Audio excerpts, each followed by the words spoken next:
Alasan SP3 atau penghentian penyidikan karena pencabutan laporan itu tidak benar secara hukum. Di dalam hukum, laporan itu tidak bisa dicabut. Yang bisa dicabut itu adalah pengaduan. Kalau laporan, polisi harus menilai. Kalau tidak cukup bukti, tanpa dicabut pun dihentikan perkaranya.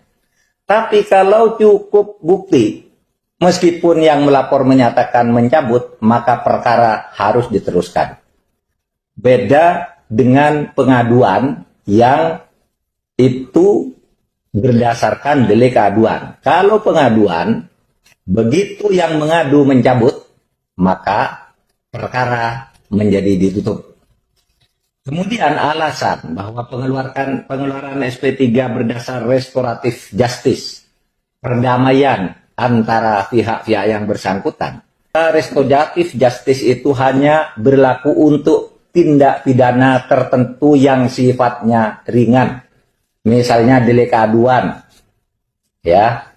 Kalau kejahatan yang serius, yang ancamannya misalnya 4 tahun lebih atau 5 tahun lebih, itu tidak ada restoratif justice. Korupsi, pencurian, pembunuhan, perampokan itu tidak ada restoratif justice. Itu harus terus dibawa ke pengadilan. Ya, karena ini banyak yang salah kaprah. Ada orang ketangkap korupsi lalu minta restoratif justice. Tidak ada restoratif justice di dalam kejahatan. Ya. Itu ada pedomannya di Mahkamah Agung, di Kejaksaan Agung maupun di Polri sudah ada pedomannya. Restoratif justice itu bukan sembarang tindak pidana orang mau berdamai lalu ditutup kasusnya, tidak bisa. Salamun alias John Salamun, Kuwu atau Kepala Desa Tegal Mulia, Kecamatan Kerangkeng, Kabupaten Indramayu, resmi ditahan oleh penyidik Satreskrim Polres Indramayu pada Rabu 12 April 2023. Salamun ditetapkan tersangka terkait kasus dugaan tindak pidana penggelapan jual beli tanah di Desa Kerangkeng, Kecamatan Kerangkeng, Kabupaten Indramayu.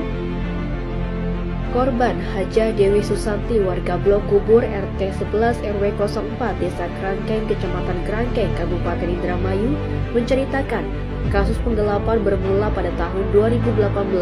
Pelaku Salamun yang saat itu belum menjabat kepala desa menawarkan tanah kepada korban yang berlokasi dekat rumah korban dengan harga 240 juta.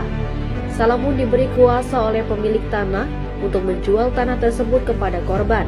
Korban pun tertarik kemudian memberikan uang muka kepada Salamun sebesar 85 juta, namun ditulis di kwitansi hanya 80 juta.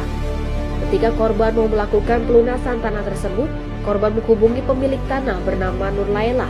Namun kaget, Nur Laila menjelaskan bahwa tanah tersebut sudah dijual kepada orang lain. Korban pun menanyakan uang muka yang sudah dibayarkan melalui Salamun. Namun pemilik tanah mengatakan uang muka sudah dikembalikan kepada Salamun, tapi Salamun tidak mengembalikan uang muka itu kepada korban sehingga korban merasa dirugikan. Karena tidak ada itikat baik, korban membuat pengaduan ke Polres Indramayu pada tahun 2018. Karena terdapat peristiwa pidana pada tahun 2022, ditertibkan laporan polisi nomor LP-B-377-9-2022 SPKT Polres Indramayu Polda Jabar tanggal 6 September 2022. Kemudian pada bulan Februari statusnya dinaikkan ke penyidikan tanggal 10 Februari 2023 dengan nomor surat perintah penyidikan nomor SP.Sidik /81-2-2023 Reskrim. Pada bulan April, Salamun ditetapkan sebagai tersangka atas dugaan tindak pidana penggelapan uang muka pembelian tanah milik korban, namun tidak dilakukan penahanan oleh penyidik.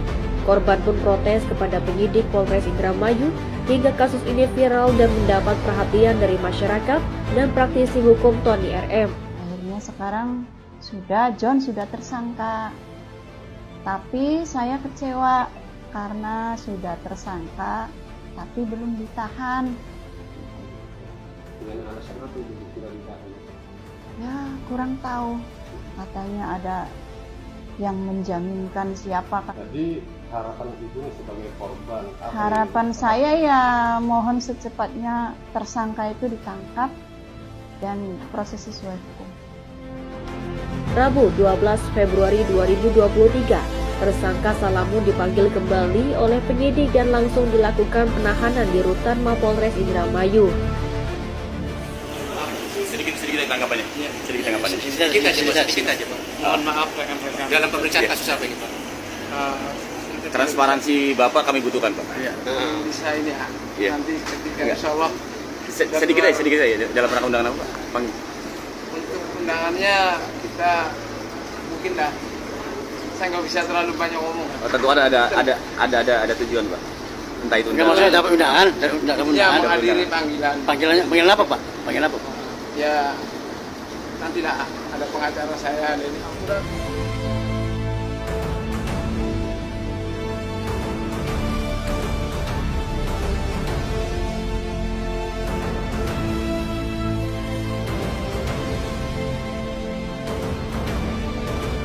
Sudah dari kemarin ditahan, kata Kasat Reskrim Polres Indramayu AKP M. Hafid Firmansyah melalui pesan singkatnya ketika dikonfirmasi metroonlinenews.com pada Kamis 13 April 2023. Tersangka Salamun dijerat dengan pasal 372 KUHP dengan ancaman pidana penjara paling lama 4 tahun. Dari Indramayu, Guntur mewartakan.